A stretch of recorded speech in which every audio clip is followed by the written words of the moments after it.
নমস্কার, কেমন আছো তোমরা সবাই?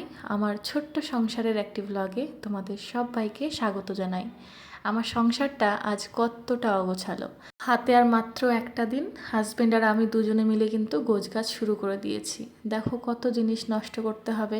এখানে কতটা পরিমাণ চাল আছে, ওখানে প্রায় 10 কেজি মতো আটা আছে। এখানে দেখো কত জিনিসপত্র ঘরের, আর আমাদের জুতো যা ছিল মানে প্রায় এক বালতি কিন্তু জুতো আমাদের ফেলে দিতে হবে। তার সঙ্গে ডাল, বিভিন্ন ধরনের মশলা, কতই না কত কিছু ফেলে দিতে হচ্ছে। মানে ট্রেনের মধ্যে তো আর এত কিছু নিয়ে যেতে পারবো না। আর কিচেনের জিনিস বুঝতেই পারছো, ওই যে জলের ড্রামগুলো দেখছো সব কিন্তু আমরা ডাস্টবিনের পাশে রেখে আসবো। এবার যারা ওই ডাস্টবিনের নোংরাগুলো নিতে আসে তাদের যদি মনে হয় তারা চাল বা ময়দা টয়দাগুলো নেবে, তারা কিন্তু নিয়ে যেতে পারে। আমরা কিন্তু ভেতরে নোংরাগুলো ফেলবো না, মানে নোংরার মধ্যে চাল ডাল এগুলো ফেলবো না, আমরা সাইডেই রেখে দেবো। এবার তাদের যদি মনে হয় তারা নিয়ে যাবে। দেখো আমার পুরো ঘরটা কিন্তু খালি। যতটাই এই ঘরটা খালি হয়ে যাচ্ছে ততটাই মনে হচ্ছে আমি ঘরটা থেকে কিন্তু আস্তে আস্তে পর হয়ে যাচ্ছি। যত ঘরটা ফাঁকা হচ্ছে তত মনে হচ্ছে আমার সব স্মৃতিগুলো ঘর থেকে আস্তে আস্তে মুছে যাচ্ছে। দেখো এদিকে কিন্তু যেগুলো নিয়ে যাওয়ার মতো, মানে ফেললে চলবে না, আমার রান্নাঘরের কিছু জিনিস, আমার ভিডিওর কিছু জিনিস, সেগুলো তো নিয়ে যেতেই হবে। তো বেশ কিছু আমরা প্যাকিং করে নিয়েছি। আর যেহেতু মাঝে একটা দিন এখন আমরা আছি, সেই দিনটাই কিছুটা করব, একদিনে তো সব করে উঠতে পারবো না। এবার রান্নাঘরে যেহেতু ওই গ্যাস ওভেন সব কিছু আছে, এই যে এখানে ক্যান্টিনের কিছু জিনিস আছে।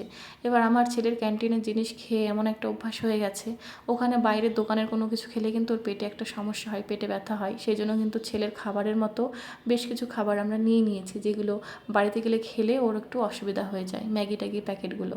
তো যাই হোক, এদিকে দেখো ঘরটার সব খালি হয়ে গেছে। এই যে বিছানাটা দেখছো, এখানে একটা কম্বল আছে আর ব্যাস বেডশিটটা আছে, আর কোনো কিছু কিন্তু পাতা নেই, সব আমরা প্যাকিং করে নিয়েছি। আর এদিকে কিন্তু মানে যতটা পরিমাণ নোংরা আগে দেখলে, আস্তে আস্তে কিন্তু একটু পরিষ্কার করে নিয়েছি। আমি আর হাজব্যান্ড মিলে সব নোংরা ফেলে দিয়ে আসলাম, প্রচুর জিনিস ফেলে দিয়ে আসলাম, আর ঘরটা কিন্তু ঝাড় দিয়ে নিয়েছি, নাহলে কিন্তু পায়ের তলায় একদম নোংরা লাগছে। আর এই যে এগুলো দেখছো, এগুলো কিন্তু আগামীকাল আবার সব আমরা পরিষ্কার করব, যেগুলো নেওয়ার মতো নেব, নাহলে কিন্তু ফেলে দিতে হবে।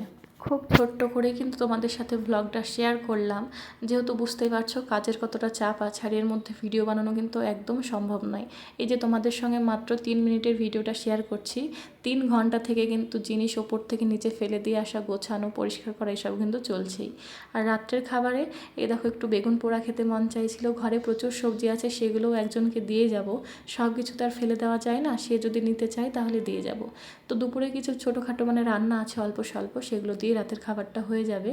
আর তোমরা আমার ভিডিওগুলো দেখতে থেকো, মাঝে 2-1 দিন কিন্তু বাদ যেতেও পারে, তোমরা কিন্তু কিছু মনে করো না, বুঝতেই পারছো আমি কতটা ব্যস্ত, রাস্তায় বেরিয়ে যাব। তো চলো আজকের মতো ভিডিওটা এখানে শেষ করি, সবাই ভালো থেকো, টাটা।